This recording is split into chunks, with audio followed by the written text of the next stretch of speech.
वो अब्दुल जिसको कहा जाता है कि अब्दुल को टाइट करने के लिए नरेंद्र मोदी को बार बार वोट दिया जाता है, वो अब्दुल जो एक सेनेटर बन सकता है। अमेरिका की सेनेट में ये व्यक्ति जाएगा, पहली बार कोई मुस्लिम चुना जाएगा। Abdul El Sayed grew up as Michigan's you get. अभी तक की जंग जीते हैं, नवंबर में उनको और बड़ी लड़ाई अभी लड़नी होगी, लेकिन दुनिया बदल रही है, आप और मैं देख रहे हैं और इस बदलती दुनिया का हिस्सा भी बन रहे हैं। ज़ोहरान कवामे ममदानी, नाम तो सुना होगा। जी हाँ, न्यूयॉर्क के रॉक स्टार मेयर ज़ोहरान का जो इफ़ेक्ट है, उनका जो असर है, वो सिर्फ न्यूयॉर्क तक सीमित नहीं है, पूरे अमेरिका या मैं कहूँगी पूरी दुनिया में फैल रहा है। ज़ोहरान के न्यूयॉर्क के मेयर बनने के बाद जिस तरह का एक राजनीतिक ज़लज़ला अमेरिका ने देखा, उसी तरह का एक और ज़लज़ले के लिए अमेरिका तैयार हो रहा है। इजिप्शियन एथनिसिटी के एक अब्दुल हैं। जी हाँ, अब्दुल, वही अब्दुल, वो वाला अब्दुल नहीं, पंक्चर बनाने वाला या ताला बनाने वाला या बीजेपी आईटी सेल का अब्दुल। वो अब्दुल जिसको कहा जाता है कि अब्दुल को टाइट करने के लिए नरेंद्र मोदी को बार बार वोट दिया जाता है, वो अब्दुल जो एक सेनेटर बन सकता है। जी हाँ, एक बड़ा सांसद, एक ऐसा ताकतवर व्यक्ति जो पहली बार अमेरिका की सेनेट में ये व्यक्ति जाएगा, पहली बार कोई मुस्लिम चुना जाएगा प्राइमरी इलेक्शन में, यानी इसकी बहुत प्रबल संभावना है। प्राइमरी इलेक्शन में अमेरिका में आप जानते हैं कई स्तर की चुनाव होता है, उसके बाद आखिरकार वो जो कैंडिडेट है उसका चुनाव होता है। तो प्राइमरी यानी कि उसी की पार्टी के अंदर पार्टी का उम्मीदवार बनने के लिए ये चुनाव हुआ, जिसमें अब्दुल अल सैयद, उन्होंने मिशिगन डेमोक्रेटिक प्राइमरी जीत लिया है सेनेट के लिए, तो सेनेटर बन जाएंगे नवंबर में जो चुनाव होने वाले हैं। ये एक ऐसा राजनीतिक जलजला है जिसको मैं अब आपको अगले कुछ मिनटों में समझाऊंगी। ये सिर्फ ये एक अब्दुल की जीत नहीं है, ये एक अब्दुल के अमेरिका के सेनेट में जाने की संभावना नहीं है, बल्कि इजराइल की भारी हार है। इजराइल की भारी हार है। एपेक जो संस्था है वहाँ पर, जिसने कम से कम 60 से लेकर 80 मिलियन डॉलर, आप इसको रुपए में कन्वर्ट कीजिए कि आईएनआर में कितना हुआ, ये 60 से लेकर 80 मिलियन डॉलर खर्च किया गया एडवर्टाइजमेंट पर, लोगों की आंख पर पट्टी बांधने के लिए, और कहा गया कि अगर मिशिगन में ये व्यक्ति चुना जाता है, मिशिगन का अब्दुल चुना जाता है, तो एक टेररिस्ट स्टेट बन जाएगा, हर व्यक्ति को बुर्का ओढ़ना होगा, हर कॉलेज और स्कूल वो मदरसा बन जाएगा, वही इजराइल का पुराना मॉडल। और ये सब कुछ लग रहा है आपको कि ये तो भारत में सुनी कहानी है। जी हाँ, ये इजराइल मॉडल, पूरी दुनिया में जहाँ नफरत और हिंसा फैलानी हो वहाँ इजराइल का, और ख़ासकर ये बहुत ही जो ख़तरनाक ज़ायनिस्ट लॉबी है उसका, इस लॉबी का हर जगह ये असर होता है। भारत में भी इसका असर देखने को मिलता है, और उस खबर पर मैं चर्चा इसलिए भी कर रही हूँ क्योंकि भारत में एक बड़ा वर्ग ऐसा तैयार हो गया है जो इजराइल की वकालत करता है। तो आप ये सोचिए कि ज़बरदस्त हार हुई है न सिर्फ कि इजराइल की, बल्कि फ़िलिस्तीन के ख़िलाफ़ कैंपेन करने वाले लोगों की, ईरान जंग में अमेरिका का पैसा फूकने के खिलाफ भी ये पूरा जो कैंपेन है। एक सेनेटर के लिए ये प्राइमरी का जो इलेक्शन हो रहा है, और आखिरकार नवंबर में जो चुनाव होगा उसमें रिपब्लिकन पार्टी यानी डोनाल्ड ट्रंप की पार्टी के उम्मीदवार से इनका मुकाबला होगा। लेकिन इसमें सबसे ज़बरदस्त बात यह है कि इस चुनाव में, चुनाव है अमेरिका का, चुनाव है मिशिगन स्टेट का, लेकिन जो असर पड़ रहा है वो किस तरह से ईरान में इस वक्त जंग हो रही है पिछले लगातार कई महीने से, फरवरी के महीने से, और साथ साथ फ़िलिस्तीन में लगभग 3 साल से जो नरसंहार हो रहा है। तो ये अब्दुल भी हैं, अब्दुल अल सईद जो हैं, ये भी पूरे तरीके से एक डॉक्टर हैं। और सबसे ज़बरदस्त लगा इस पूरे चुनाव कैंपेन को, मैं पहले भी इस पर एक बातचीत करना चाहती थी, इस पूरे कैंपेन को जब देख रही थी, अपने आप में काफ़ी, मैं कहूँगी, उत्साहवर्धक। ये तस्वीरें अपनी स्क्रीन पर आप लगातार देखते रहिए। ये कोई आम चुनावी प्रक्रिया नहीं है। मुझे लगता है कि भारत में भी कम से कम कुछ लोग तो ऐसे हों जो चुनावी प्रक्रिया को हिंदू मुस्लिम से अलग कर कर वही बोरिंग स्पीचेस उसी तरीके से स्टेज पे खड़े होकर कुछ लोगों को बसों में भर कर बुला लेना, कुछ किराए के लोग, कुछ अपनी मर्जी से आए हुए लोग, और बहुत ही एक तरह से एक रिवायती तरीके से और बहुत ही एक रस्म अदायगी जैसा ये चुनावी कैंपेन होता है। मुझे लगता है जैसा हमारी जेनजी ने जिस तरह का कैंपेन और जिस तरह का आंदोलन जंतर मंतर पर किया था, उसी तरह से आप ये देखिए कि ये जो अब्दुल हैं, ये इन्होंने अपना इंस्टाग्राम पे लगातार ये कहते रहे कि मैं डॉक्टर हूँ। उसके अलावा अलग अलग जो मशहूर गाने हैं वहाँ पर अंग्रेज़ी के, उन गानों पर नाच कर, उन गानों पर परफॉर्म करके उन्होंने आम लोगों का, युवा लोगों का, सबका दिल जीता। सिर्फ वहाँ का मुस्लिम समुदाय नहीं, सिर्फ अरब समुदाय नहीं, ब्लैक कम्युनिटी नहीं, बल्कि पूरे मिशिगन में जिस तरह से, हालांकि बहुत ही क्लोज कॉन्टेस्ट है क्योंकि इनके सामने जो उम्मीदवार खड़ी हुई थी वो पूरे तरीके से प्रो इज़राइल थी, और लगातार लोगों को, आप सोचिए, 60 से 80 मिलियन डॉलर के एड्स दिखाए गए इस व्यक्ति को बदनाम करने के लिए।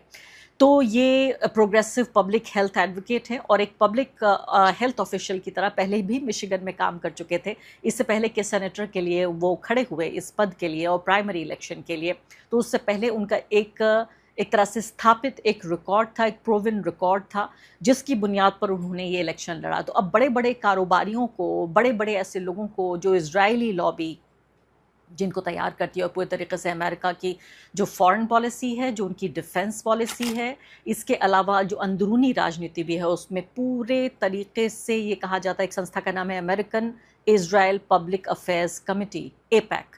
इसके ज़रिए, एपैक के ज़रिए पूरी अमेरिकन पॉलिटिक्स को कंट्रोल करने की कोशिश होती है। जब आपसे कोई पूछता है कि वाकई ऐसा कैसे हो सकता है, कैसे, जो ख़ासकर मैं यहूदी नहीं कहना चाहती, यहूदी लोग हर तरह के होते हैं, जिस तरह से मुसलमान हर तरह के होते हैं, ईसाई या हिंदू हर तरह के होते हैं, मैं ख़ास तौर से कहना चाहती हूँ कि बहुत जहरीली जो ये ज़ायनिस्ट आइडियोलॉजी है उसकी मुखालफत मैं कर रही हूँ। यहाँ पे मैं यहूदियों को बिल्कुल एक ब्रश से नहीं रंगना चाहती, यहूदी हर तरह के होते हैं। और बर्नी सैंडर्स ने इनका समर्थन किया था। जी हाँ, बर्नी सैंडर्स जो माने जाते हैं कि वामपंथी और सोशलिस्ट विचारधारा वाले व्यक्ति हैं, वो डेमोक्रेट सोशलिस्ट अपने आप को कहते हैं कि एक ऐसा व्यक्ति जो लोकतांत्रिक व्यवस्था में यकीन रखता है लेकिन चाहता है कि जो सार्वजनिक संस्थाएं हैं वो ज़्यादा से ज़्यादा लोगों के कंट्रोल में हों, यानी कि जो प्राइवेटाइजेशन है चीज़ों का, कंपनियों का और हमारे रिसोर्सेज का, वो कम से कम होना चाहिए। उन्हीं के पूरे तरीके से एक तरह से वो उस्ताद हैं और वो उनके चेले हैं, बिल्कुल ज़ोहरान ममदानी उन्हीं की तर्ज पर ये देखिए कि दूसरा कैंडिडेट जीता है। ये बहुत ज़्यादा उत्साहवर्धक है उन लोगों के लिए जो कि अमेरिका में जो दक्षिणपंथी राजनीति है, जो कि ईरान के, फ़िलिस्तीन के, मुस्लिम दुनिया के जो और माइनॉरिटीज़ हैं, जो पीपल ऑफ कलर कहलाते हैं, चाहे वो लैटिन अमेरिकन्स हों या अफ्रीकन्स हों या बाकी साउथ एशियंस भी, हमारे और आपके जैसे लोग, वो भी उन सब के खिलाफ राजनीति करते हैं। एक जो वाइट पॉलिटिक्स जिसे कहा जाता है, मेजॉरिटेरियन वाइट अमेरिका वाली पॉलिटिक्स, इस सब के खिलाफ है उनके लिए काफ़ी उत्साह वाला। और डोनाल्ड ट्रंप के लिए एक तरह से ये काफ़ी ख़तरनाक खबर है क्योंकि नवंबर में अगर सेनेट उनके हाथ से निकल जाती है, और ये जो सीट है ये बहुत महत्वपूर्ण सीटों में से एक है, अगर सेनेट का कंट्रोल वो खो देते हैं और रिपब्लिकन कैंडिडेट उनके हार जाते हैं अब्दुल के हाथों, तो ये एक बड़ा, मैं कहूँगी एक बड़ा सेटबैक होगा। और राष्ट्रपति रहने के बावजूद भी ज़्यादातर फैसले वो अपनी मर्ज़ी से नहीं ले पाएंगे, तो अपने आप में ये बहुत महत्वपूर्ण बात है। और आप इसको इस तरह से भी देखिए कि इज़राइल किस तरह से लगातार जो अमेरिका का अंदरूनी मामला है उसमें पूरे तरीके से कितना इन्वॉल्व्ड है। और ये उन लोगों के लिए भी बड़ी खबर है जो डेमोक्रेटिक पार्टी के अंदर ही, आप सोचिए, आपको मैं याद दिलाना चाहती हूँ कि जो पिछला यानी कि पिछले राष्ट्रपति थे डेमोक्रेटिक पार्टी के, वो भी, उनका फैसला भी फ़िलिस्तीन को लेकर या ईरान को लेकर बहुत अलग नहीं था। और ये जो पूरी ज्यूश लॉबी है, पूरी ज़ायनिस्ट लॉबी है, ये डेमोक्रेटिक पार्टी के प्रेसिडेंट पे भी हावी रहती है। और उस वक्त जबकि ये चुनाव हो रहा था, पिछला राष्ट्रपति का चुनाव, मैं उस वक्त अमेरिका में ही मौजूद थी और मैंने कई अरब लोगों से वहाँ बातचीत की।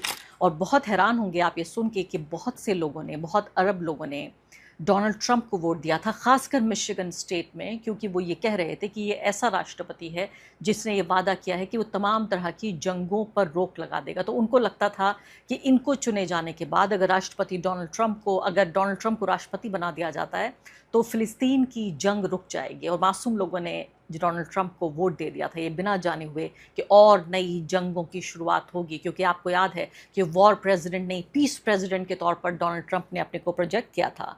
तो ये कहीं ना कहीं डेमोक्रेटिक पार्टी के भीतर ही, आप देखिए, ये राइट की तरफ न मुड़कर ये लेफ़्ट की तरफ, यानी कि एक वामपंथ की तरफ, लेफ्टिस्ट विचारधारा की तरफ बढ़ता हुआ एक ये कदम है।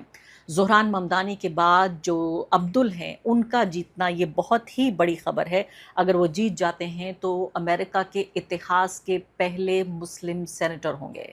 जैसे मैंने कहा कि ये किसी भी राजनीतिक ज़लज़ले से कम नहीं है, क्योंकि जो बदलाव की शुरुआत है वो एक चीज़ से होती है यही बात यहाँ भारत में को लेकर कही जा रही है। मैं प्रशांत किशोर का एक इंटरव्यू सुन रही थी डिकोडर पर, और उसमें उन्होंने कहा था कि देखिए कि अभी जो आप देख रहे हैं कि ये कॉकरोच जनता पार्टी का जो प्रोटेस्ट आपने जंतर मंतर पर देखा और इसमें लाखों की तादाद में लोगों ने भाग लिया, ये सिर्फ अभी एक झांकी है, क्योंकि इसका जो असर है वो इस बात का जिक्र कर रहे थे कि अन्ना आंदोलन कैसे 2011 में हुआ, इलेक्शन 2014 में हुआ, 2011 के आंदोलन का असर 2014 में देखने को मिला। तो इसी तरीके से जो बदलाव है वो धीरे धीरे होता है।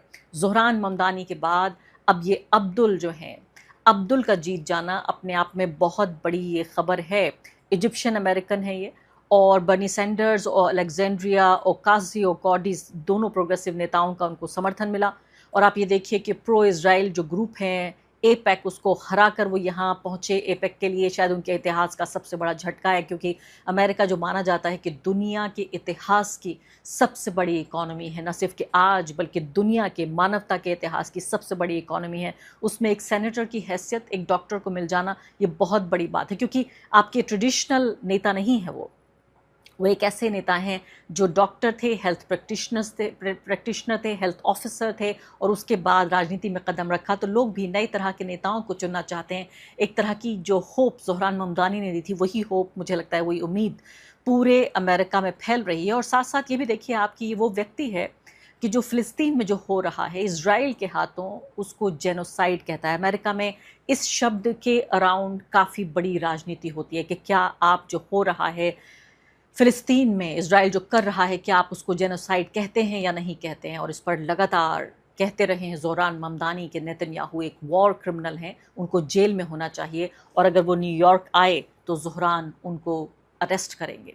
इसी तरह से अब्दुल भी ये कहते हैं कि जो फ़िलिस्तीन में हो रहा है वो नरसंहार है। ये बहुत बड़ी बात है, ये पूरे तरीके से उनके खिलाफ भी जा सकता था। जो इज़राइल को पसंद करने वाले लोग हैं वो उनके खिलाफ भी वोट कर सकते थे, लेकिन हिम्मत करके उन्होंने ये स्टैंड लिया है। बर्नी सैंडर्स ने खासकर इस चुनाव में ये भी स्टैंड लिया कि हम इस चुनाव में कैंपेन ये कर रहे हैं कि फ़िलिस्तीन पर जो जुल्म हो रहा है, जो नरसंहार हो रहा है, वो ख़त्म होना चाहिए। दूसरी बड़ी बात, ईरान में जो जंग चल रही है वो जंग भी रुकनी चाहिए।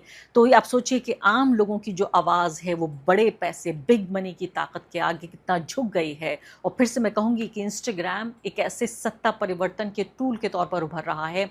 अभी हमने कॉकरोच जनता पार्टी में भी यही देखा। पहले कहा जा रहा था कि व्हाट्सएप और फेसबुक से नरेंद्र मोदी आए थे और इंस्टाग्राम से नरेंद्र मोदी जाएंगे। उसी तरह से ये मैं कह रही हूँ कि दुनिया में कोई भी चीज़ अब बहुत आइसोलेशन में नहीं रह सकती है। एक ऐसा नहीं हो सकता कि अमेरिका में कुछ हो रहा है उसका भारत में असर ना हो, या भारत में हो रहा है, क्योंकि ये बिल्कुल इंटरनेट से जुड़ी हुई ग्लोबलाइज्ड इकोनॉमी है और ग्लोबल पॉलिटिक्स का पूरा एक तरीके से हिस्सा बन गया है। तो ये बाहरी फंडिंग जो है हमेशा जीत की गारंटी नहीं होगी। हमेशा इजरायली और ये ज्यूश और ज़ायनिस्ट लॉबी जो चाहेगी अमेरिका में नहीं करा पाएगी। ये इस बात का भी एक रिकॉर्ड है। अब सबसे बड़ी बात यह है कि माइक रॉजर्स जो डोनाल्ड ट्रंप के काफ़ी नज़दीकी माने जाते हैं, रिपब्लिकन पार्टी के उम्मीदवार, उनका सामना करेंगे नवंबर में ये जो अब्दुल हैं। अब ये देखना होगा कि वाकई क्या ऐसा हो पाता है, क्योंकि अब देखिए पत्रकार भी वहाँ के, इनको मैं पढ़ रही हूँ, एरिक डॉर्चरी ये कह रहे हैं कि किस तरह से मुस्लिम सोशलिस्ट अब्दुल अल सईद ने सिर्फ किसी तरह से ये जीत रहे हैं यहाँ पर। और उसके बाद ये कहते हैं कि किस तरह से ये बहुत नुकसान की बात हुई है। अब्दुल ने अंडर परफॉर्म किया, अब्दुल को बुरा भला भी कह रहे हैं। और इसके अलावा वो तमाम तरह से ये कह रहे हैं कि कैसे Abdul was sympathetic when the supreme leader of Iran died, यानी कि सुप्रीम लीडर की जब हत्या कर दी गई थी तब उनसे हमदर्दी जता रहे थे। और ये कह रहे हैं कि वो साइकोटिक हैं, सोशलिस्ट हैं, जो कि रिपब्लिक, हमारे रिपब्लिक को कहीं ना कहीं उसको ख़त्म करने का, हमारे गणतंत्र को ख़त्म करने का काम करेंगे। इसके अलावा अब कैंपेन कर रहे हैं पूरी तरीके से और कह रहे हैं vote Mike Rogers, make Michigan red, blue के बजाय रेड बनाइए। तो ये देखिए तमाम तरह से किस तरह से उनको एक टेररिस्ट बताने की कोशिश की गई। इस्लामिक रूल, शरिया रूल बताया गया कि वो लग जाएगा। इस तमाम कैंपेन को हरा कर किस तरह से अब्दुल ये जंग जीते हैं, अभी तक की जंग जीते हैं। नवंबर में उनको और बड़ी लड़ाई अभी लड़नी होगी, लेकिन दुनिया बदल रही है। आप और मैं देख रहे हैं और इस बदलती दुनिया का हिस्सा भी बन रहे हैं।